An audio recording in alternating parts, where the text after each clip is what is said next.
but very precisely with this very core idea of creating these premier institutions was also an idea to create the premier exclusive club for upper caste, and JNU was also one of that. Have you heard, like, before Rohit Vemula, you are from Delhi, and even JNU, such a so-called radical campus, when I entered there, except on 14th April, Ambedkar was never remembered. In a classroom, they would talk a lot about Nehru, calling Pandit, not even Nehru. But when it comes to Ambedkar, they would just reduce him in the last chapter, saying Dalit question. आज की date में आपको लगता है campus में जो दलित politics है वो अपनी रेडिकल एज को लूज कर चुकी है और कहीं ना कहीं सिंबोलिज्म के बैटल में एंगेज कर रही है? Indian universities are also the reflection of your society. So जो impunity upper caste university gate के बाहर एंजॉय करता है, वो उससे भी ज़्यादा impunity वो गेट के अंदर एंजॉय करता है. जो कंटेम्प्रेरी फॉर्म ऑफ रिजर्वेशन है हिंदुस्तान में, वो कास्ट को इंटैक्ट रखता है, वो उसे एनिलेट नहीं करता है. उस पर आप क्या कहना चाहेंगे? तो UGC on the other hand for such a long time was also एक रिफ्लेक्शन रही है so called upper caste liberals का, वो आर ऑल्सो हाईली कास्टिस्ट. अभी आपके पास राइट विंग अपर कास्ट है. लेकिन आज के नए जो लेफ्ट के स्लोगन्स हैं, जिस तरह से बाबा साहब अम्बेडकर को याद किया जाता है, उसमें लगातार ये बोला जाता है कि बाबा साहब अम्बेडकर के, भगत सिंह के सपने को हम साकार करेंगे. How come SC ST OBC and minority who form the majority of your country, their history becomes some alternative history for some Mukherjee and Banerjee, and how come less than 50% people history become the history of everyone? SC/ST atrocities prevention act होने के बाद भी आज भी बड़े तादाद पे discrimination हो रहा है. Do you think the problem is in the framework or the problem is somewhere else? Rather, it was a Kanshiram Saab who understood Indian society so well that he created two classes. He said there is one class which is Bahujan, who forms the oppressed majority, and then there is a minority ruling class, the Brahmin, Bani and other. मुसलमानों और दलितों के बीच में जो दो communities हैं, बहुत ज़्यादा मार्जिनलाइज कम्युनिटी हैं आज के कंटेम्प्रेरी इंडिया में, लेकिन उनके बीच में कोई अलायंस, बहुत स्ट्रॉन्ग अलायंस नहीं हो पाता है. So what I'm trying to say, any community who is fighting for their right, they need to understand, they need to form this larger unity, and specifically Dalits and Muslims, they need to understand, if they come together, they become 40% in this. Pasmanda question is good for welfareism. It is not good for politics, neither for Dalits nor for Muslims. I personally believe there should be larger Dalit Muslim unity.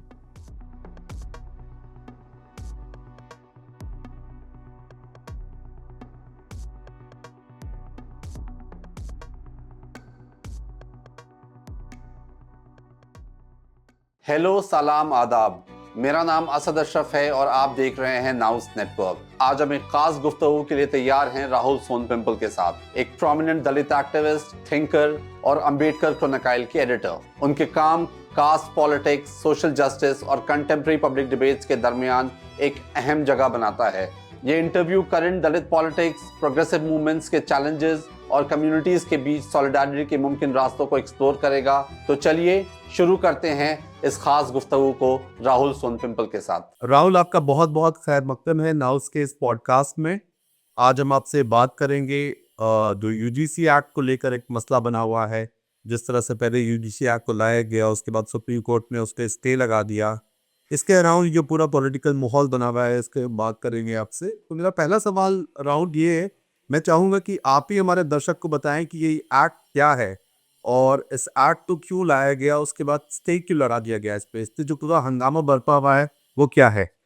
तो ये UGC ये जो guidelines नई supreme court ने जारी की थी, तो ये जो गाइडलाइन है, ये रोहित वेमुला और पायल तडवी के केस में एक जो PIL दायर की गई थी, उसके तर्ज पे ये गाइडलाइंस को लाया गया. और ये नई गाइडलाइंस नहीं थी. इसके पहले भी, जैसे अगर आप देखते हैं, तो इसके पहले भी इस तरह के गाइडलाइन को 2006 है, तब इस तरह के गाइडलाइन को लाया गया था.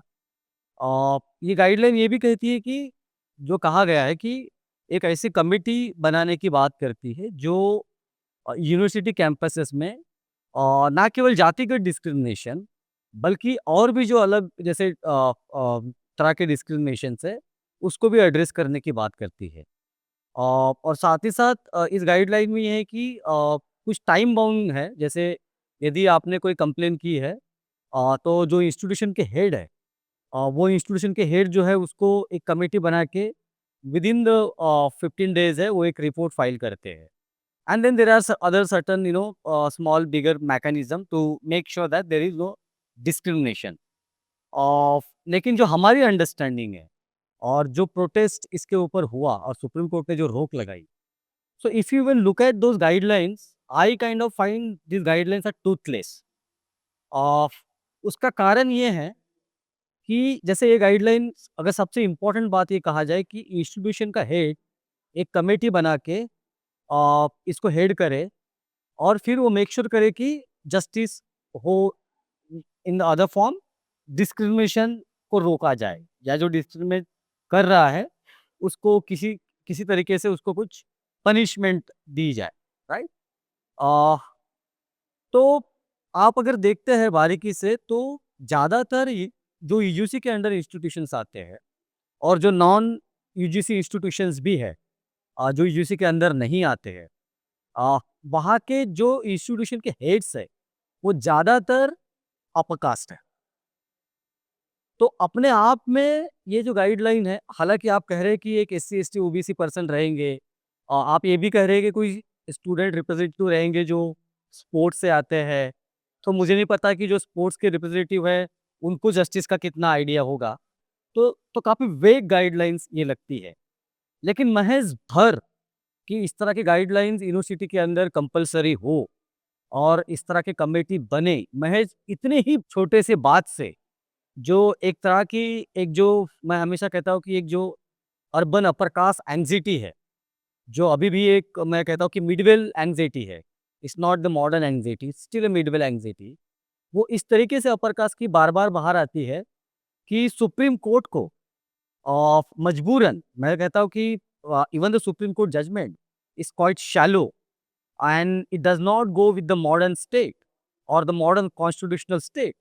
Rather, it goes to satisfy the upper caste collective consciousness, right? As I said, कि जब और institutions में यदि आप खास करके जिसको आप प्रीमियर इंस्टीट्यूशन इस देश के कहते हैं, जो यूजीसी के अंदर आता है, जो यूनिवर्सिटीज़ है, सेंट्रल यूनिवर्सिटीज़ है, वहाँ पे आप हेड को छोड़ दीजिए, इवन जब आप फैकल्टी का रिप्रेजेंटेशन देखते हैं एससी एसटी ओबीसी का, तो वो ना के बराबर है। बहुत बहुत बड़ा बैकलॉग है। तो यूनिवर्सिटी, और दूसरी बात, इस तरह के सेंट्रल यूनिवर्सिटी में faculty as well as number of SC ST students जो है, उनका जो कॉम्बिनेशन है, they do not cross the average. I mean still the universities like I studied in, like place like JNU, or you see the place like DU or other campuses, you still find somehow the upper caste students and upper caste faculties, they form the majority. So inherently university does not make sure that there will be no discrimination, that there will be justice for that matter. तो मैं बहुत बारीकी में, क्योंकि बहुत सारी बातें आपको जो दर्शक है आपके, उनको इंटरनेट पे या अलग अलग लोगों ने आर्टिकल लिखे हैं वहाँ पे मिल जाएगा।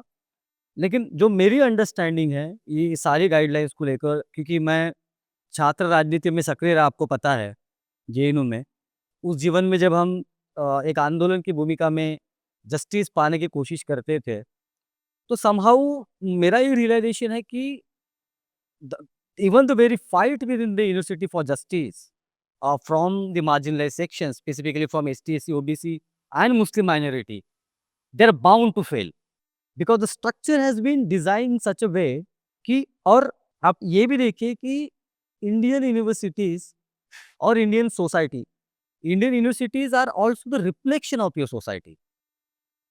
सो जो impunity upper caste university gate के बाहर एंजॉय करता है, वो उससे भी ज़्यादा इम्प्यूनिटी वो गेट के अंदर एंजॉय करता है, राइट। तो ये जो इम्प्यूनिटी है अपर कास्ट का, खास करके हिंदू अपर कास्ट का जो इम्प्यूनिटी है विद इन द कैंपस है, ये केवल कंस्ट्रक्ट नहीं है, ये इसीलिए भी रिटेन होता है क्योंकि उनका नंबर ज़्यादा है। तो मेरा ये आर्गुमेंट है कि why I am saying this guidelines are toothless अगर आप उसको पहली नज़र में देखते हैं, वो टूथलेस इसलिए बन जाता है क्योंकि कोई भी सेक्शन जब तक वो एक तरीके से अपना साइजेबल नंबर यूनिवर्सिटी के अंदर नहीं होता है मार्जिनलाइज कम्युनिटी का, तो वो जस्टिस को मेक श्योर नहीं कर पाता है। and then what happens, you put or you then give too much space for the ruling minority, which are basically the Hindu upper caste, that they will do justice with you, which is inherently is bad idea, I must say.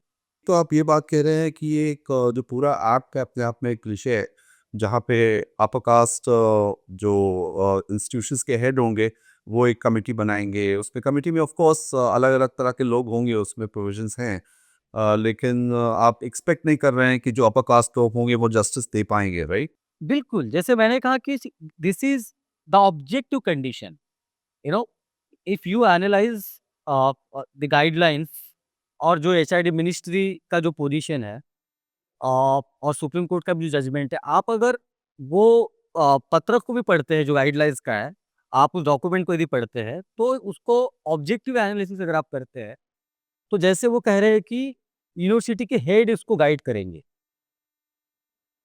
और हमें पता है कि जैसे मैंने कहा कि university में ऑलरेडी अपर कास्ट का नंबर ज़्यादा है, तो Dalit faculties, Adivasi, OBC faculties, anyway they form minority in the campus, and when they form minority, they themselves are so vulnerable that they hardly can go against the institution's head. So this institution head who is already upper caste, you really think that that person will provide justice and will go against the collective normative understanding that upper caste has in everyday life? And apparently most of these university heads, if you look at their understanding also around caste, it is the same like some village person. Maybe they speak in English, but their idea also around caste and reservation for SC to OBC is more or less same. It is only because there is some constitutional compulsion that they have to fulfill certain, guide or follow certain guidelines. They do it.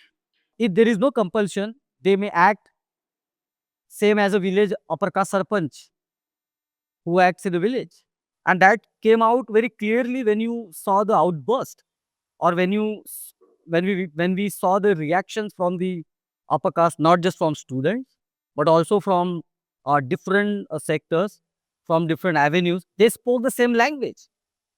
They made fun, they abused SC, ST, OBC. For a long time they have been abusing Muslims and calling they are giving call to Hindu unity. But suddenly that conflict which exists in very vibrant way, which they were trying to repress, came out.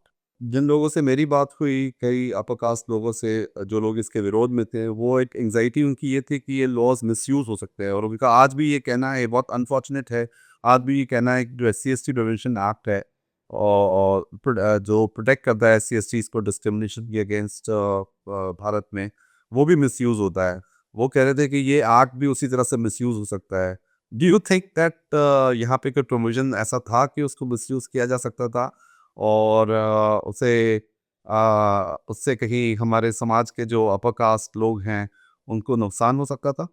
And this is not just lame argument that many of them have given, but this is also this deeper anxiety and the contempt that they have within their cognitive collective. वो उससे भी आता है, because अगर जहाँ तक law की बात किया जाए, जो लॉ को पढ़ने वाले लोग हैं उनको पता है कि any law can be miss use in certain extent, right? For instance बहुत लोगों ने अभी आर्गूमेंट दिया कि डाउरी का भी लॉ है, but you will also find the cases miss using dowry law. That doesn't mean that dowry doesn't exist या फिर लॉ होना नहीं चाहिए। दैट डजंट मीन कि वीमेन्स को डाउरी के नाम पे मारा नहीं जाता है, पीटा नहीं जाता है, जलाया नहीं जाता है, right? So there is a pattern. You always make a law on the basis of pattern, not on the basis of exception, right?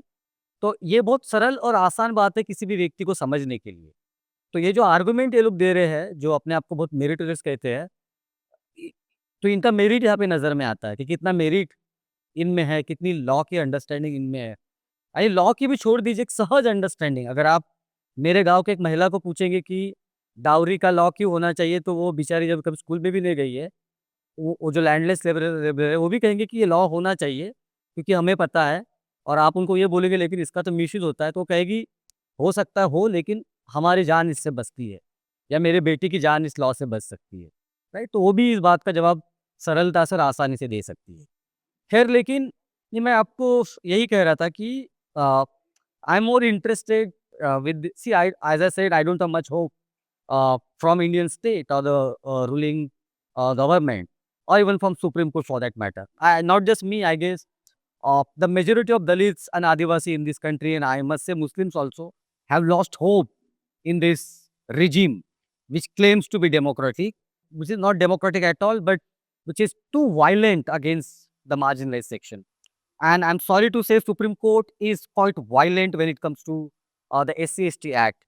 More than a upper caste society, it is Supreme Court who basically unleashed and basically ran this movement against the SC/ST prevention, SC/ST Atrocity Prevention Act. It is Supreme Court who is hell bent on dismantling this act. If you look at the journey of Supreme Court, its comment, and you also remember what happened last time. People came on the street, and then Parliament had to go with the existing thing. So what I'm trying to say that SC/ST cases में it is government, it is court, it is police who all work tandemly to make sure that any violence against the SC/ST does not get registered under the SC/ST Act. I come from Maharashtra, and you're a journalist. You know, in Maharashtra, the Khairlanji, Hatyakand. I mean, if you just go onto internet and just read that report for a 5 minute or 2 minutes, you will be baffled.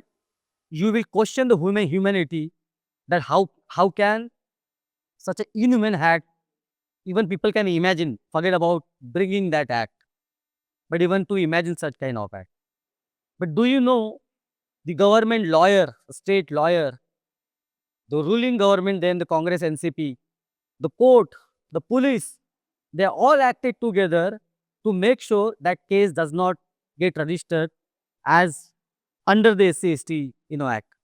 And this is not one case. If you look at the data data from central government, from different state government, you see the role of a state. So what I'm trying to say, when it comes to SC/ST, or even nowadays, from decades, even minorities, when it comes to violence against them, it is state who is actively taking part to make sure that this violence doesn't get registered and become the part of a law.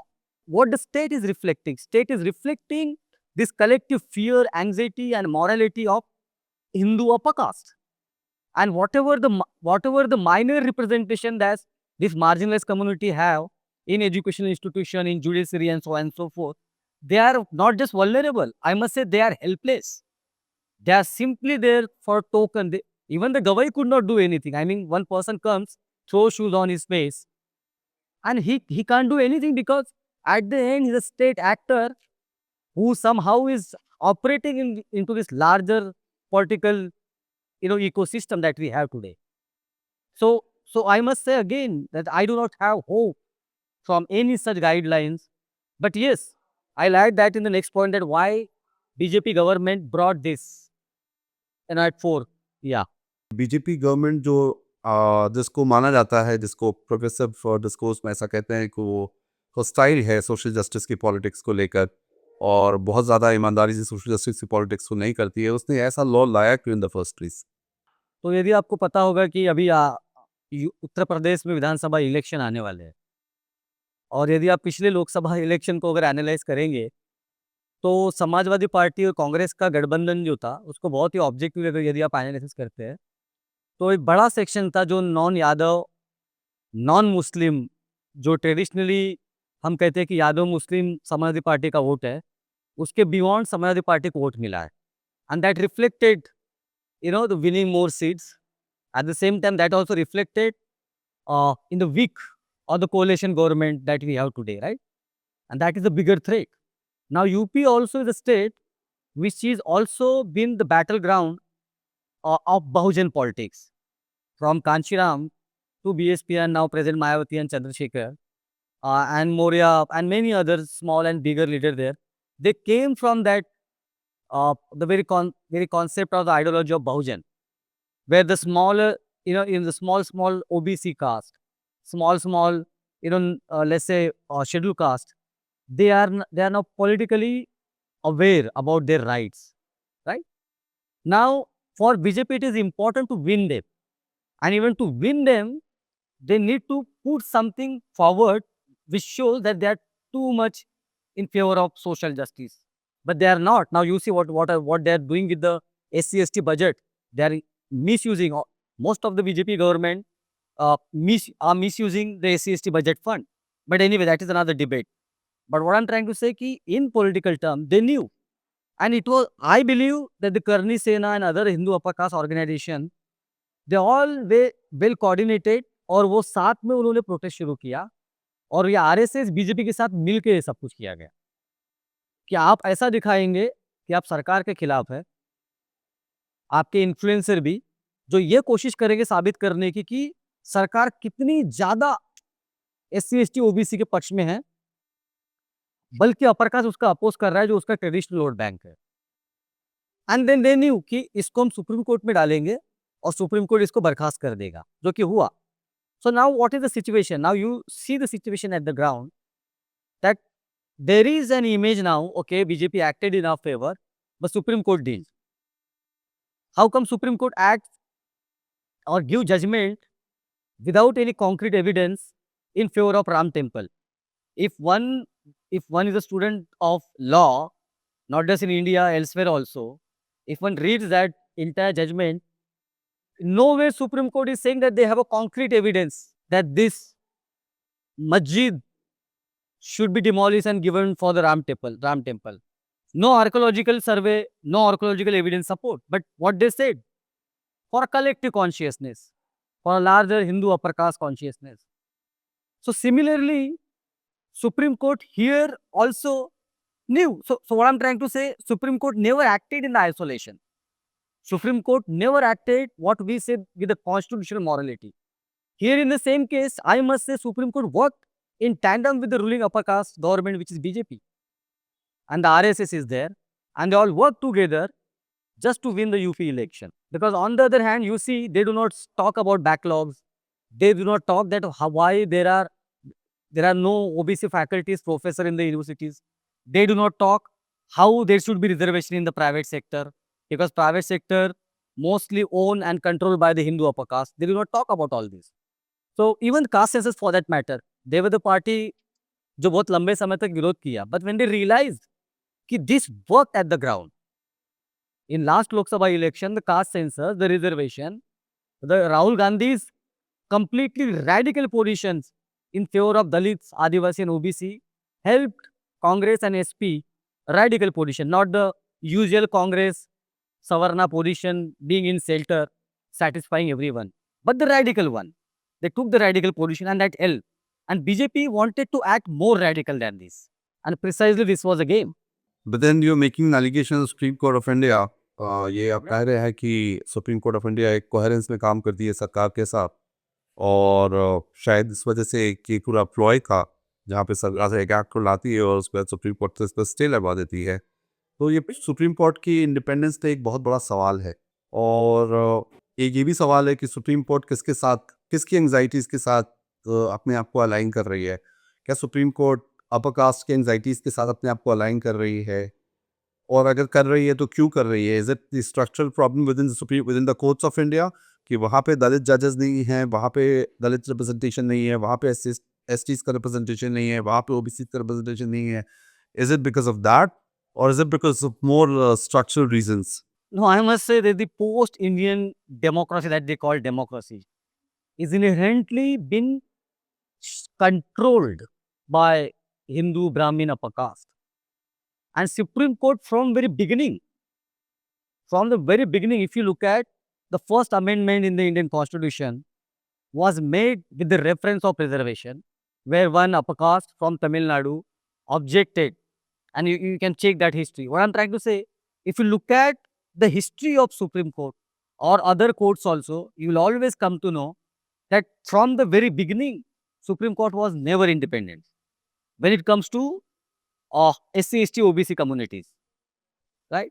I mean, it is now, there are two major cases. For instance, one is Mandal Commission, which was brought by the will which was not brought by the morality or by any political compulsion, but there was a political compulsion. But what I'm trying to say, when VP Singh introduced that, he had a will to implement it, right?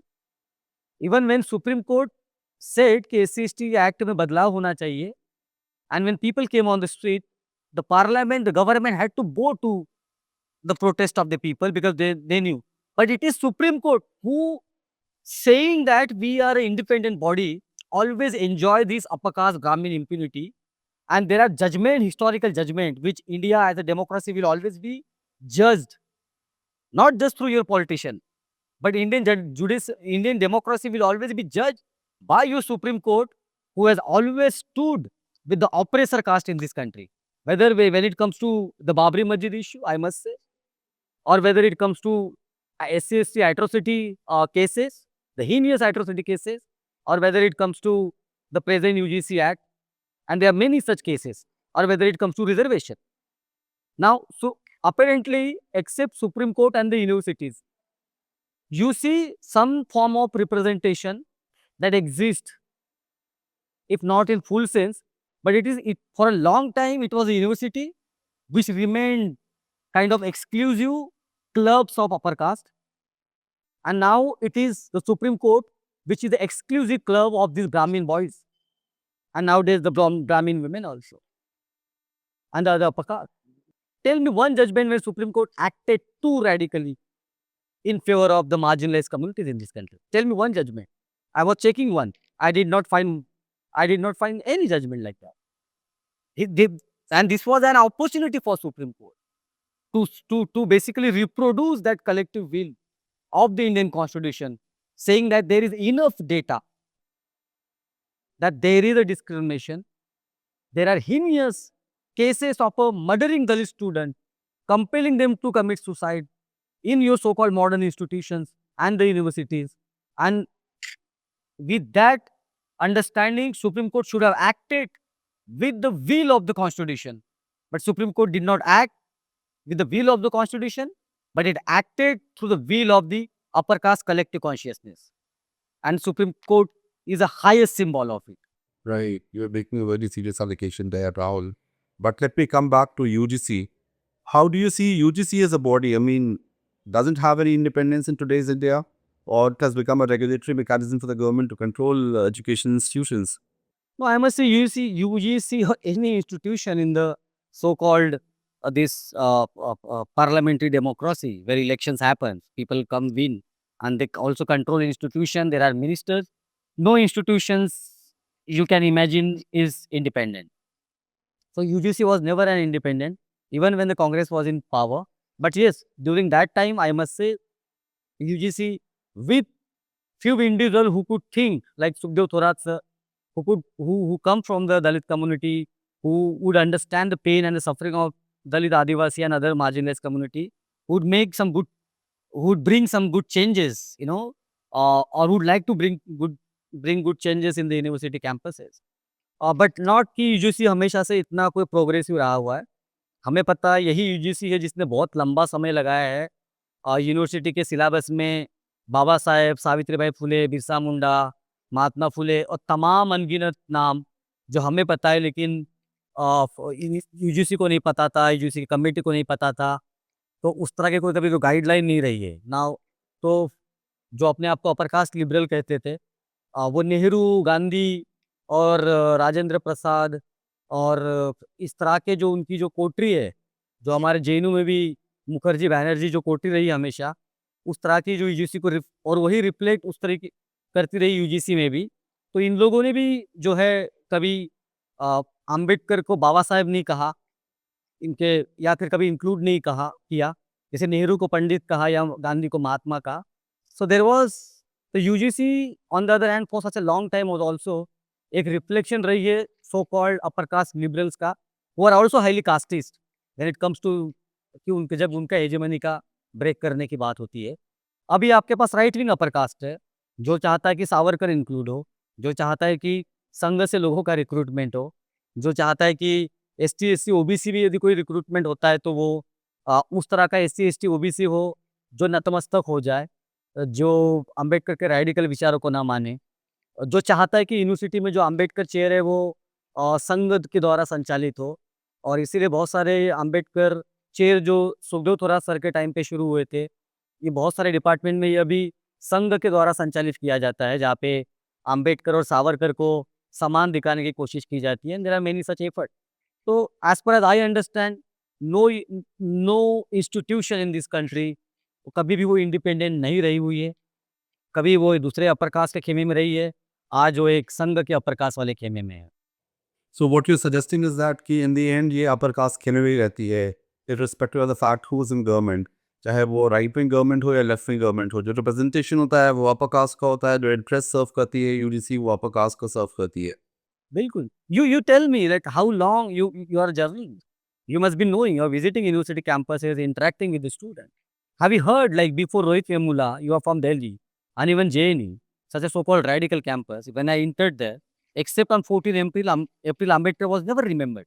In a classroom, they would talk a lot about Nehru, calling Pandit, not even Nehru. But when it comes to Ambedkar, they would just reduce him in the last chapter, saying Dalit question in our syllabus, in sociology or in political science or in history, there will be alternative history. How come SC, ST, OBC and minority who form the majority of your country, their history becomes some alternative history for some Mukherjee and Banerjee? And how come less than 50% people history become the history of everyone? The Birsa Munda was not discovered in your campuses. Birsa Munda was discovered by our people on the land. People wrote about him and then it came to the university. Similarly with Baba Saheb. It is not the academician who brought Baba Saheb from Gully to Delhi or now in the abroad also. It is our people who compelled to write about him with their celebrations, with their assertion. So what has university done for such a long time? What have these bodies have done to us? Nothing. They're simply reflection of this Hindu upper caste. लेकिन आज के नए जो left के slogans हैं, जिस तरह से बाबा साहब अम्बेडकर को याद किया जाता है, उसमें लगातार ये बोला जाता है कि बाबा साहब अम्बेडकर के, भगत सिंह के सपने को हम साकार करेंगे। तो ऐसा क्या हुआ कि लेफ्ट को सडनली रियलाइजेशन हो गया कि बाबा साहब अम्बेडकर भी एक पाइवटल फिगर है इंडिया में, जो शायद 2017 से पहले, 2016 से पहले उनके स्लोगन्स में नहीं थे। What happened all of a sudden? No, I must say that the answer lies more than with left, it lies with more than right. You also see the same time right wing also started talking about Ambedkar. So my answer lies there. It's a compulsion for them to talk about Ambedkar because they realize with Ambedkar, with Mahatma Phule, and mostly with Ambedkar for that matter, it is a community who stands with him, not simply the ideology or the thought. So the ideology and thought of Ambedkar, they are intertwined. You cannot separate them from the community. So as long the community exists, the Ambedkar will exist. As long as our community is there, the Ambedkar name will be there. It is not because of some academician or someone who is saying some Nara, giving some Bhagat Singh and all that. I'm sorry, but left even could not sustain the legacy of Bhagat Singh. And why do you say so? Because you see, except in few pockets where, or in few times when you remember Bhagat Singh or his radical ideology, it is left who has been compromising in so many other ways. Their history is also not very innocent history. They were also the one of the group who produced this discourse against the Bahujan narrative and the Bahujan politics in this country. They were the initially first people who criticized Kanshiram Saab for doing his politics. Rather, it was a Kanshiram Saab who understood Indian society so well that he created two classes in a Marxist sense. In Marxist sense, if I say, he said there is one class which is Bahujan who forms the oppressed majority, and then there is a minority ruling class, the Brahman, Bani and other, who are a minority ruling class. And there is a conflict between them. And this conflict can be resolved by all means, he said. And he said, the Bahujan class has to capture the political power. Similar to what Marx says, the dictatorship of proletariat in other sense. Right? So it is rather Kanshiram, not the Sitaram Yechuri. Both are Ram, but Sitaram was more comfortable in his own, that club with JNU forms and give that privilege. So coming back to representation on campuses and understanding that despite there is some increment in OBC and Dalit students entering public universities by in the last 10 years, and some data suggests that कि public universities में थोड़ा representation बढ़ा है, लेकिन despite that हम universities के अंदर कह सकते हैं कि ये सिर्फ एक डिग्री होल्डर्स हो जाते हैं, या उनका सच में कोई पॉलिटिकल पावर होता है, पॉलिटिकल स्टेक होता है अगर रिप्रेजेंटेशन बढ़ रहा है तो? And if not so, why is it not happening? Is it the failure of Dalit politics itself? नहीं, मुझे लगता है कि कोई भी दबे कुचले समाज का पॉलिटिक्स या मूवमेंट के ऊपर एक ऑब्जर्वेशन, एक क्रिटिकल ऑब्जर्वेशन और क्रिटिसिज्म भी हो सकता है। लेकिन मुझे ये लगता है कि भारत जैसे देश में, जहाँ पर schedule caste, schedule tribe, OBC और आज के तारीख में माइनॉरिटी, मुस्लिम माइनॉरिटी खास करके, जिस जो एकदम हाशिए पे लाया गया हो, इकोनॉमिकली, खास करके इकोनॉमिकली और even for that matter socially भी। अगर मैं ओबीसी के बड़े सेक्शन की बात नहीं करूँ, लेकिन खास करके मैं एसटी, एससी और मुस्लिम, एससी, एसटी और मुस्लिम समाज की यदि बात करता हूँ, तो यदि आप उनको देखते हैं तो एक तरीके से there is a deliberate effort to put them पीछे या उनके मूवमेंट को आगे नहीं बढ़ने। तो मुझे लगता है कि पूरी कायनात जब आपके खिलाफ है, तो आपके जो एफर्ट्स लग रहे हो बहुत आपके मूवमेंट के, वो हमेशा से कम ही रहेंगे। क्योंकि ये पूरा स्टेट स्ट्रक्चर जो अपर कास्ट के हाथ में है, वो मेक श्योर कर रहा है कि आप यूनिवर्सिटी के दरवाजे तक ना आए। और जो आप कह रहे हैं कि थोड़ा बहुत जो बड़ा है, रादर मैं आपको ये कहूँगा, more than the celebrated central university, you go to the state universities. State universities has more better representation of SC/ST students than any central universities. And the state universities lack this political correctness discourse which exists in JNU, in SCU, or in other so-called places where you talk about gender, where you talk about Muslim and so on and so on. But if you go to the state universities, I mean, if you go to IFLU, which is in the Hyderabad, or Usmania, or Nagpur University, or if you go to others like let's say Dr. Babasaheb Ambedkar Marathwada University, or if you go to Bihar, some state university, you will find SC, ST, OBC representation is much better. But very precisely, this very core idea of creating these premier institutions was also an idea to create the premier exclusive club for upper caste. And JNU was also one of that. And historically, these institutions has always a low representation of SC, ST, OBC, and even the minority for that matter. So I believe what I'm trying to say कि जो चीज जिसकी नियत या जिसको जब आपने बनाने के पहले जिसकी नियत ही एक्सक्लूजन की थी, वो इंक्लूजन का पार्ट नहीं पढ़ा सकती है, वो इंक्लूजन की बात नहीं कर सकती है। हाँ, एक चीज हो सकती है जो आज के तारीख में सबसे सस्ती बिकती है मार्केट में, वो है पॉलिटिकल करेक्टनेस। कि आप जेंडर की बात कर सकते हो, आप लेस्बियन राइट की बात कर सकते हो, आप गे राइट की बात, आप मुसलमानों की बात कर सकते हो, आप दलित, आप सब कुछ बात करके भी कुछ नहीं कर सकते। And when I don't want to do anything for you, I talk everything about you in your favour. The best way to not do anything for you, to talk everything about you.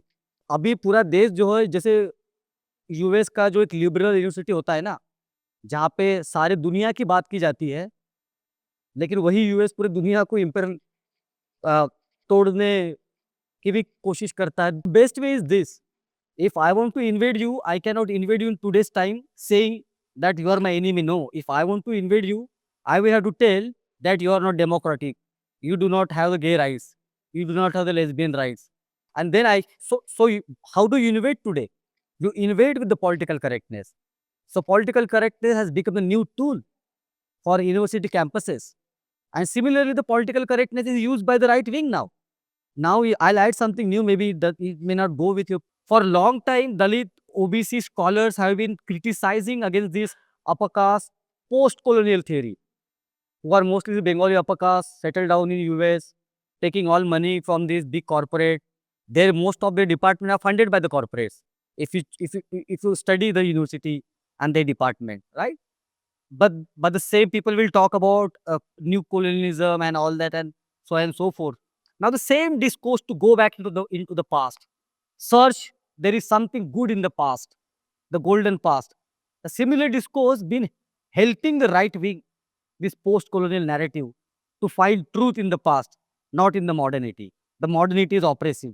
On the other hand, Dalits, OBC, Adi was arguing that no, modernity has a certain revolutionary potential which can give a mobility, right? So I'm saying that, and now that because now you cannot say now this post-colonial theory or the discourse to find something good in the past, the pre-colonial era has become the biggest tool for the right wing, not just in India but elsewhere also, to weaponize against the minority and to not follow the Indian constitution, even to say any modern law or modern thought, oh, is not indigenous. So if it is not indigenous, it lose the moral value of it, and it very well goes with the right wing.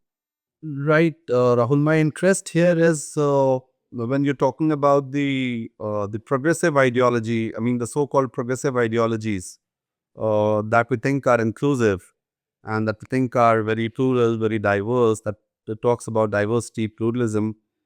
तो शायद मेरा interest उसमें ये समझने की कोशिश मैं कर रहा हूँ कि जब ऐसे प्रोग्रेसिव आइडियोलॉजीज़ को मानने वाले लोग, जो लोग अपने आप को मार्क्सिस्ट कहते हैं, जो लोग अपने आप को सोशलिस्ट कहते हैं, जो लोग अपने आप को गांधीयन कहते हैं, क्या वो एक्सक्लूजन अपनी कास्ट आइडेंटिटी की वजह से करते हैं या आइडियोलॉजी में ही कुछ प्रॉब्लम है? My theory is different. I'm working on the project also. And recently, I also wrote one piece for the Ambedkar Chronicle, which we are running. And there also, I wrote my idea that how I understand by reading certain, let's say, of the psychological understanding of upper caste, which also goes with the everyday social of upper caste. What I'm trying to say that now upper caste cannot be separated by the caste or by reproducing the caste. The very presence, the very existence of upper caste is basically make sure that there is a caste, and if there is a caste, there will be hierarchy, there will be discrimination, there will be exclusion. So the very presence of a caste is cognitive now. It is a social, as we have been arguing, कि social है, political है, economical है, सब कुछ है, but वो आपके जहन का पार्ट है. अब जब ये जहन का पार्ट है तो मैं नहीं कह रहा हूँ कि वो स्पिरिचुअल तरीके से दूर जा सकता है कि किसी अपर कास्ट ने, जैसे मार्क्सिस्ट अपर कास्ट है, लिबरल है, वो ये उनके ये बोलने से कि मैं तो डीकास्ट हो चुका हूँ, मैं ब्राह्मण हूँ, मैं डीकास्ट हूँ, या मैं तो ब्राह्मण हूँ, ये अपर कास्ट हूँ, मैं दलितों के साथ खाना भी खाता हूँ, तो मैं अभी कास्ट को practice, no, this is not how caste function. Caste always function is out there, and that out there basically helps you to basically function every day. तो for instance I give you some बहुत ही आसान example में देने की कोशिश करूंगा. मैं बहुत विमेन, महिलाओं के राइट के पक्ष में हूँ, है ना, और वो भी मेरे लिए प्रिविलेज है ये कहना कि मैं उनके पक्ष में हूँ, क्योंकि वो मुझे स्पेस देता है सो कॉल्ड अच्छा बनने का, या एटलीस्ट अपने आप को ये बताने का कि मैं बहुत अच्छा इंसान हूँ. लेकिन मुझे पता है कि 7-8 बजे के बाद में जो मेरी पार्टनर है वो 8-9 बजे के बाद में अकेली नहीं घूम सकती सड़क पे, तो मेरे अच्छा होने से कुछ होने वाला नहीं है. तो मैं ये कह रहा हूँ कि ये जो नाटक है, ये जो भोंदापन है, ये कहने का कि that the like people say that the Brahminism is also among Dalits, also among OBCs. Oh, true, fine, that is the system, and they are not the one who created this system. But what I'm trying to say that the Brahminism cannot exist without Brahmin. To exist, the Brahminism के जिंदा रहने के लिए ब्राह्मणों की बहुत जरूरत है. जैसे मैं कहता हूँ कैपिटलिज्म बिना कैपिटलिज्म से जिंदा नहीं रह सकता है. अगर मार्क्स का दोस्त फ्रेडरिक एंजल होता है, उसका मतलब नहीं कि कैपिटलिस्ट सारे सुधर गए. ना कभी एंजल ने ये बोला, ना कभी, लेकिन इंडियन मार्क्सिस्ट, क्योंकि वो ब्राह्मण है और क्योंकि वो थोड़े बहुत अच्छा है, क्योंकि उसका बाप थोड़ा बहुत अच्छा है, तो वे थेराइज करने लग जाते हैं कि ब्राह्मणिज्म विदाउट ब्राह्मण भी एग्जिस्ट कर सकता है. लेकिन there is no theoretical evidence, there is no empirical evidence in any place which can prove that the Brahminism can exist without Brahmin. To exist Brahminism, you need to have Brahmin, and Brahmins are there. If they are not in your village, then they are in your state headquarters. If they are not in your state headquarters, then they are in your parliament. And if they are not in your parliament, then they are handling your Supreme Court, your judiciary, your media, and also your so-called international, relation and market and so on. You look at what's happening in US. The same Brahmin upper caste, what I'm saying, that the Brahminism is, like I say, Brahminism, it does not have a concept of a human. In Brahminism, there are gods and there are untouchables. There are Shudra. So Brahmin upper caste are also human gods, भू देवता. तो इंसान की कोई वहां पे concept नहीं है. एक तो इम्प्योर लोग है या प्योर लोग है, प्योर लोग भगवान ही है almost. They are gods on the earth. So there is no concept of human. तो ये ब्राह्मीण जब बाहर जाता है तो वो उसी इनइक्वल आइडियोलॉजी को अलाइन करता है जो यूएस में इन्होंने वहाँ के राइट विंग के साथ अलाइन किया. वहाँ पे बड़े बड़े हिंदू फाउंडेशन बनाया जहाँ पे जिस पैसों से जिस जिस संस्थाओं ने मोदी की रैली यूएस में करवाई और इस तरह के तमाम लोगों की. और बाद में यही फाउंडेशन के लोग वहाँ के गुरुओं ने कहा, क्योंकि उनका भी बेस इनइक्वलिटी का है, उन्होंने कहा अभी तक तो ठीक था लेकिन अभी हम तुमको बता रहे हैं कि हम तुमसे बड़े हैं. Now because of them, now because of this Hindu upper caste who basically stood with the right wing and the people like Trump, now the common Indian, those who are not Brahmin or the first generation who are now reaching to US are getting victimized by this white supremacist. If they would have stood with the liberal people, if they would have stood with the other, organization जो equality की बात करता है, जो समानता की बात करता है, तो आज ये स्थिति नहीं होती. At least morally. Now morally Hindu upper caste who are getting targeted by Trump and other people, they do not have any moral ground to say that Trump is doing back to them, because precisely they wanted Trump to do with the blacks. They wanted to do same thing with the other minority community because they were enjoying the ruling class network and power, right? So there are many things we can speak that how upper caste, Hindu upper caste is now a global problem. They are not just the problem of India, they are a global problem now. Right Rahul, तो जिन परेशानियों को आप बता रहे हैं उसका समाधान मुझे लगता है कि एनालिसिस ऑफ कास्ट में कहीं ना कहीं है. लेकिन एनालिसिस ऑफ कास्ट कैसे होगा? जो अपर कास्ट, कई सारे अपर कास्ट इंटेलेक्चुअल से मेरी बात होती है और शायद एक दो लोगों ने डिबेट्स में, पॉडकास्ट में भी कहा है कि जो करंट फॉर्म ऑफ रिजर्वेशन है, जो कंटेम्प्रेरी फॉर्म ऑफ रिजर्वेशन है हिंदुस्तान में, वो कास्ट को इंटैक्ट रखता है, वो उसे एनिलेट नहीं करता है. उस पर आप क्या कहना चाहेंगे? मैं कहता हूँ कि अगर if someone tries to understand Indian history, like for instance during partition, what exactly Jinnah was trying to say, what Baba Saheb Ambedkar was trying to say, if you read his speeches in roundtable conferences and also elsewhere, his letters and so on and so forth. What I'm trying to say, I always believe the reservation is the only thing in India which protect Indian state to remain as a democratic for marginalized community. I must say it's a negotiation, because when Indian state declared it's a democratic state, how does it prove that it is a democratic state? It does not simply can prove saying it is democratic. Even China can say we are democracy, right? But they have to prove that they are democracy, which they are not able to do, right? What I'm trying to say is, to prove that you are democratic, you have to do something. And reservation was a negotiation that happened between Gandhi and Baba Saheb Ambedkar with the Pune Pact, where Baba Saheb had to leave the separate electorate demand, right? And from there, the negotiation came and culminated in the Constitutional Assembly debate and became the part of Constitution, which from the separate political, social and economical entity, Ambedkar agreed with Gandhi that we trust upper caste, that we too can become the part of larger so-called Hindu collective, which I must say the Indian state has failed to incorporate the Dalits, particularly and Adivasi, to make them as a part of a larger collective. Now, just imagine if there is no reservation.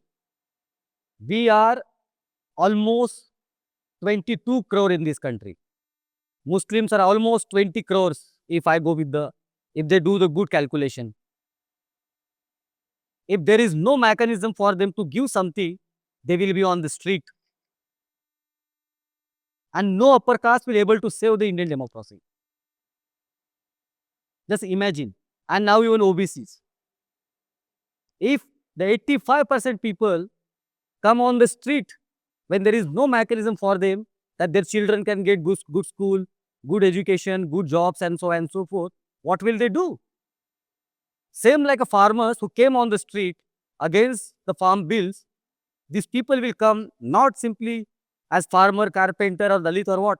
They will come as a one entity and ask the Indian state, what you have offered to us. How do you prove that you are democratic state? And if the Indian state cannot prove that they're democratic enough, it will be uprooted. So I must say reservation is preserving your democracy. And I must say reservation is also giving a myth to SC, ST, OBC that reservation will do something good to them. I must say reservation will not do anything good to them. It gives some, एक बड़े बदन पे चोट लगने के बाद कहीं एक जगह पे मरहम पट्टी हो रही है. ये रिजर्वेशंस होने के बावजूद आपने कहा, आप खुद कह रहे हैं कि रिजर्वेशन से बहुत कुछ मतलब of course it keeps a country democratic और that's the minimum that a democracy can do to its marginalised communities. लेकिन रिजर्वेशन होने के बाद भी, कई सारे फ्रेमवर्क्स होने के बाद भी, SC ST atrocities prevention act होने के बाद भी आज भी बड़े तादाद पे डिस्क्रिमिनेशन हो रहा है. क्या ये फ्रेमवर्क में प्रॉब्लम है? Do you think the problem is in the framework और the problem is somewhere else? No, it reminds me Baba Saheb's very important line, which may be coming on our social media feed again and again nowadays. What he said, कि constitution अगर बुरा भी है, लेकिन उसको चलाने वाले लोगों में अगर विल है कुछ अच्छा करने की, और वो यदि अच्छे लोग हैं, तो बुरा कॉन्स्टिट्यूशन भी अच्छा साबित हो सकता है. लेकिन कितना भी अच्छा कॉन्स्टिट्यूशन क्यों ना हो, फ्रेमवर्क क्यों ना हो, लेकिन उसको चलाने वाले लोगों की नियति वैसे ना हो, अगर उनको करना नहीं है, तो फिर कितना भी अच्छा कॉन्स्टिट्यूशन हो, वो आपको कुछ दे नहीं सकता है. And this is precisely the case with India after more than 70 years with the Indian constitution. I remember Baba Saheb very fondly in his BBC interview when he said this parliamentary democracy is not going to work. I must want to tell Baba Saheb now it is working, but it is working very differently. It is working with not the very core value of the parliamentary democracy, but it is working with the very core value of the colonialism, the imperialism that the upper caste has in this country. They have colonized all the institutions, they have colonized all the sectors, and now they are saying we are a democratic country and we are running it. Now, Dalit needs to be questioned themselves that this blind celebration of Indian constitution, which I always say they have made the totem out of the Indian, कोई sacred document. No, Baba Sahib would have asked you, no man, this is not a simply sacred document. Leave it. That with using the same constitution, now they are devastating the forest. They are killing tribes. They are killing Dalits with the same constitution, using the same constitution. Now, therefore, now even this is high time, I must say for Dalits specifically and Adivasi, that they need to reflect on this blind celebration of constitution. They need to ask the very pertinent question that if you, the Indian state or any party, call themselves as a democratic state, tell us what is democratic about you. Tell us what is democratic about you, where no state even has a good average number of the conviction rate in atrocity cases.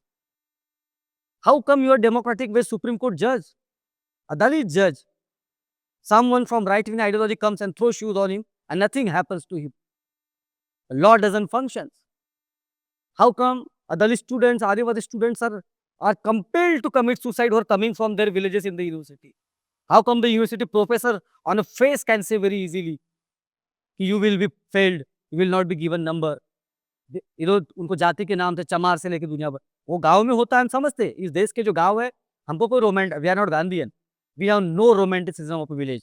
As Baba Sahib said, village are the den of ignorance, and I must say they are also horrible place, Indian villages. But we had some hope. Baba Sahib gave some hope and believed Gandhi, trusted him that this new negotiation will help us, but it has failed us. So we need to ask this pertinent question. Otherwise, this blind celebration will not help us. As a student politician आपने JNU में काफ़ी time तक politics की है, एक दलित organisation के साथ आपने काम किया है, और दलित ऑर्गेनाइजेशन एक सबऑर्डिनेट ऑर्गेनाइजेशन के साथ में काम किया है जहाँ पे अलग अलग कम्युनिटी, सबऑर्डिनेट कम्युनिटीज़ के लोग आते हैं और एक थोड़ा बनाते हैं. आज की डेट में आपको लगता है कैंपस में जो दलित पॉलिटिक्स है वो अपनी रेडिकल एज को लूज कर चुकी है और कहीं ना कहीं सिंबॉलिज्म के बैटल में एंगेज कर रही है? ऐसा लोग कहते हैं कि रेडिकल नहीं है दलित पॉलिटिक्स बहुत ज़्यादा, जो एक टाइम पे दलित पैथर्स के टाइम में होती थी एंड थिंग्स लाइक दैट. नहीं, मैं ये कहूँगा कि हाँ, वो रेडिकलिज़्म एक तरीके से पूरी तरीके से ख़त्म नहीं हुआ है।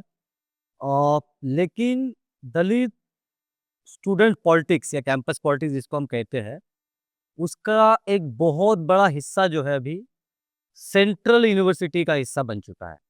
जो इस देश के जैसे जो नामचीन जो कैंपसेस है, और ये इस तरह के जो नामचीन कैंपसेस है, यहाँ पे जैसे मैं कह रहा था कि जो पॉलिटिकल करेक्टनेस अपने आप में एक आइडियोलॉजी बन चुकी है। जहाँ पे आप दुनिया भर के ऑपरेशन और पेन की बात करते हैं, केवल अपने अपने समुदाय को छोड़ के, जो बहुत पहले से हाशिए पे है, आप सब कुछ बात करते हैं। तो what I am trying to say, if you go to the state universities Asad भाई, तो you will find some sort of a presence of that traditional radical Dalit politics of, let's say, Dalit Panther or even other Dalit radical movement. लेकिन जितना ऊपर आप आते हो, जैसे मैं जेएनयू में था और मैं तमाम अलग-अलग तरह के सो कॉल्ड बड़े कैंपसेस में गया, तो जैसे मैं कह रहा हूँ कि ये पॉलिटिकल करेक्टनेस अपने आप में एक आइडियोलॉजी बन जाती है। और ये political correctness, now I remember in JNU very interesting debate. The one guy, from liberal upper caste, this first worldly upper caste, came on the stage. The guy, a male guy, and he knew that how to talk, how to reproduce this political correctness. So he started talking about, masculinity फिर आदिवासी में भी होती है, मुसलमानों में. So even so not just me is oppressor, but even everyone is oppressor. So if everyone is oppressor, then there is no question of, then there is no enemy. Everyone is friend, everyone is enemy. So this is the condition, right? So someone asked him that, what do you think about Phulan Devi? Was Phulan Devi's act was masculine? How do you understand in your larger political, this feminist or gender political correctness? He could not answer well, but and I don't even remember the answer because the answer was very shitty. Okay. So what I'm trying to say ki, uh, when the political correctness itself becomes the ideology, and unfortunately, I must say, even the left has become the more political correct than any so-called identity-based organization, which is left is supposed to go with their, in traditional way, they are supposed to be more radical for the working classes who are mostly ST, SC, OBCs. But rather they are more political correctness on the line of the gender and so on and so on and so forth. I'm not against the equality. I am pro the equality for all the things. But what I'm trying to say, this political correctness kills that radical potential, and it also gives chance to the oppressive group and ideology to use that political correctness against you, right? And similarly, this thing happened in the US and also elsewhere. Now, how right wing is using this political correctness against, let's say, for any working class party in Europe and also in US for that matter. So what I'm trying, so the student politics in the university like JNU, SC or elsewhere is also nothing but the reflection of that political correctness. I must say they should live first. They should come back to the fundamentals. That what do they require? In the university campus, when I was there, I used to always repeat one thing. The first thing we require is strong collective. No professor here, no vice chancellor here, no one will protect us. We students, when we are here, we have to protect ourselves, and therefore we need to have very strong collective unit. And also, we should give the strong message to anyone who even dare to touch us. मेरा एक सवाल ये है कि एक और criticism जो दलित politics के बारे में वो होता है कि वो वर्किंग क्लास की एंग्जाइटीज को ऐसा कहते हैं, मतलब I am not saying that, ऐसा क्रिटिसिज्म है कि वर्किंग क्लास की एंग्जाइटीज को इग्नोर करता है और सिर्फ आइडेंटिटी पॉलिटिक्स पे फोकस करता है. आपको ऐसा लगता है क्या? मेरे ख्याल से मुझे ये सवाल में बहुत हंसी आती है, क्योंकि दलित आदिवासी का जो सवाल है वो तो वर्किंग क्लास का ही सवाल है ना. इस देश में वर्किंग क्लास है कौन? आप अभी, आपकी अच्छी खासी उम्र हुई है, मेरी भी अच्छी खासी उम्र हो ही रही है. हम जितना अभी सफ़र किए, जितना हम लोग जो रिपोर्ट्स पढ़ते हैं, तो उसमें या हम देखते हैं हमारे घर के बाहर, तो वर्किंग क्लास कौन है? इस देश का आपके मॉल में आपका काम करने वाला, आपका सब्जी भाजी बेचने वाला, आपके फैक्ट्री में काम करने वाला, आपके जहाँ जहाँ देखोगे है कौन है? आपका क्लीनिंग करने वाला, आपका ड्राइवर कौन है? आपका रास्ते पे जो ठेला लगाता है पानी पूरी का वो कौन है? क्योंकि आपके त्रिपाठी, दुबे, शुक्ला और आपके जितने भी बड़े-बड़े जो खानदानी रईस है, वो तो ऑलरेडी बने बैठे हुए हैं जो अपर कास्ट है और हर रिलीजन के। और खुल के आप बोल सकते हैं। मुझे लगता है कि जो नेक्स्ट क्वेश्चन मेरा यही है कि मुसलमानों और दलितों के बीच में जो 2 कम्युनिटीज़ हैं, बहुत ज़्यादा मार्जिनलाइज़्ड कम्युनिटी हैं आज के कंटेम्प्रेरी इंडिया में। लेकिन उनके बीच में कोई अलायंस, बहुत स्ट्रॉन्ग अलायंस नहीं हो पाता है। और कहीं न कहीं ड्यूरेबिलिटी का एक सवाल होता है कि वो अलायंस ड्यूरेबल होगा या नहीं होगा। जैसे हम देखते हैं कि उत्तर प्रदेश में भी कई सारी कोशिशें हो रही हैं, लेकिन वहाँ पे सक्सेसफुल नहीं होता है ऐसा एक्सपेरिमेंट। उसके पीछे आप क्या समझते हैं? And we can be very open about caste among Muslims too. I'm very much willing to hear about that too. नहीं, ऐसा बहुत बहुत अच्छा सवाल है और मेरे ख़्याल से मुझे बहुत मौका नहीं मिला इस बात के ऊपर बहुत ज़्यादा कभी बहुत खुले रूप से कहने का। एक बार मुझे पता है जेएनयू में जो मैंने एक स्पीच दिया था, वहाँ पे मैंने हमारे एक साथी को बताया था। तो मेरे लिए मुस्लिम कास्ट क्वेश्चन बिलीव अमंग मुस्लिम पर डिपेंड है उन लोगों से जो अपने आप को पसमंदा स्कॉलर कह सकते हैं या उस कम्युनिटी से आते हैं। मेरा कहना ये है कि हाँ, ये ज़रूर है कि एक तबका आज़ादी के पहले और आज़ादी के बाद में एक लंबे समय तक मुसलमान हो गया। तो मैं इको खानदान में रईस वाला तबका देता हूँ, जो हिंदू अपर कास्ट के साथ जो गंगा जमुना तहजीब के नाम पे एक लाइक अलीगढ़ जैसा मुस्लिम यूनिवर्सिटी है या फिर जामिया जैसे है या और तरह के जो दफ्तर है, उत्तर रिप्रेजेंटेशन रहा दे एंजॉय द प्रिविलेज। लेकिन और यही तबका भी था जिसने बाकी ऑपरेट सेक्शन को जो बाकी जो मुसलमान हैं जिनके करीब वो आ सकता था, उसके करीब नहीं आने दिया। उसको बहुत ज़्यादा उसको अ एक बाहरी जो इस्लामाइज़ेशन जिसको मैं कहता हूँ, उसको रिप्रोड्यूस करते हुए रादर ये ज़मीन का जो इस्लाम है, ज़मीन का जो मुसलमान है जो लाइक जो हमारे मराठी भी बोलता है जिसको दैवी बोलने में भी तकलीफ नहीं है। तो और वो साथ में भी काम करता है और उनका खान-पान भी मोर और लेस सेक्युलर, ठीक है? तो उसको कोई तकलीफ नहीं है लेकिन ये जो उस तरह का एक जो खानदानी रईस मुसलमान रहा जो धर्म के नाम पर और बाकी चीज़ों के नाम पर बहुत एक लंबा एन्जॉयमेंट करता रहा और कांग्रेस ने खानदानी मुसलमान रहा है, जिसने बाकी मुसलमानों को भी नहीं आने दिया या बाकी पार्टी ने। तो ये सच्चाई है, इसको कोई झुठला नहीं सकता। लेकिन दूसरा सवाल मेरा ये कहना है कि मुसलमानों का जब बड़ा तबका आपका बहुजन समाज का है, उसको आप ओबीसी कह सकते हो जिसमें आदिवासी समाज आता है। तो मेरा ये कहना है कि उसको सेपरेट आप करके नहीं देख सकते।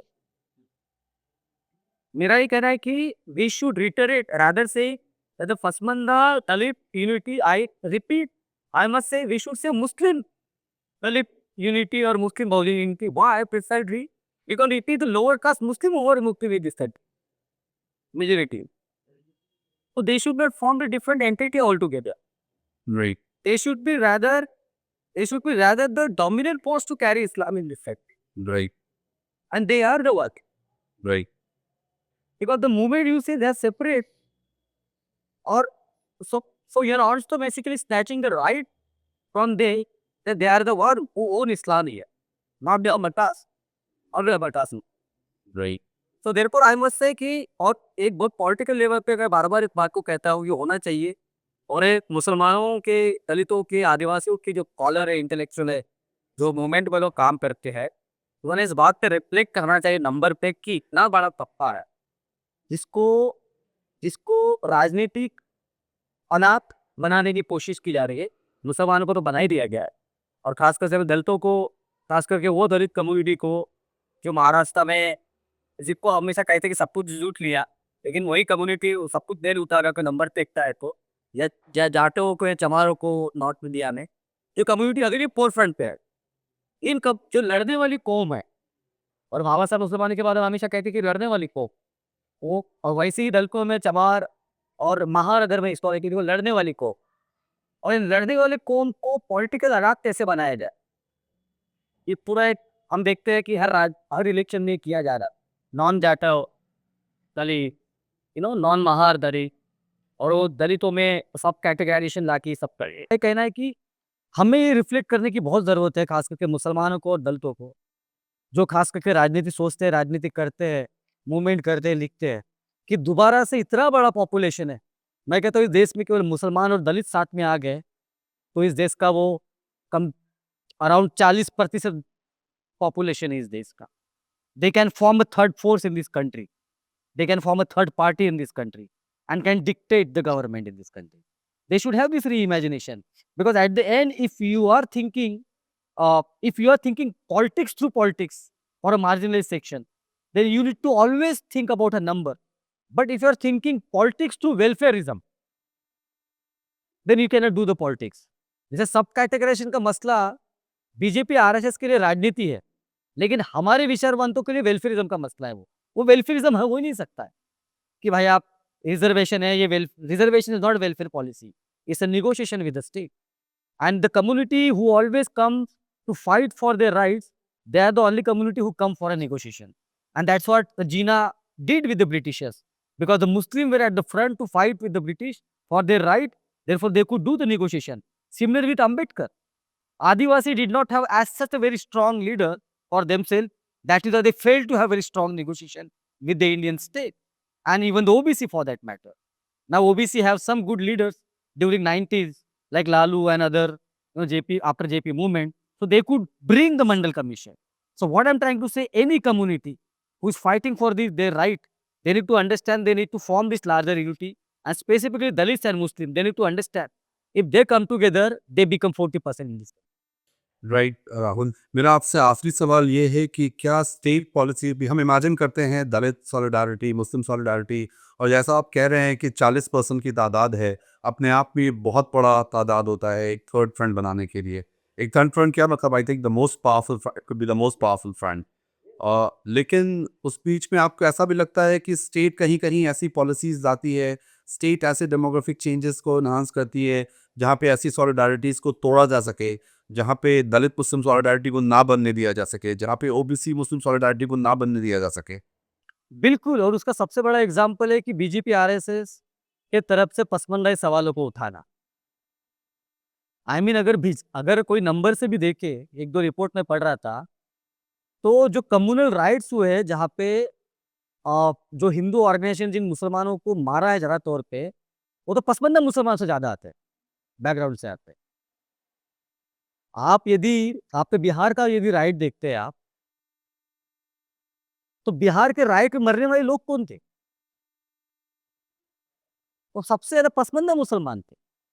तो मैं ये कहने की कोशिश कर रहा हूँ कि इस सवालों को इन्वोक करना और फिर मुस्लिम पूरे एक टोटल ग्रुप को अलग-थलग करके और उसको और माइनॉरिटी, क्योंकि एक ग्रुप जैसे असद भाई हो सकता है कि एक अपर कास्ट मुस्लिम बैकग्राउंड से आते हैं, लेकिन असद भाई के साथ में वो बात कर सकता हूँ, उनको एहसास है।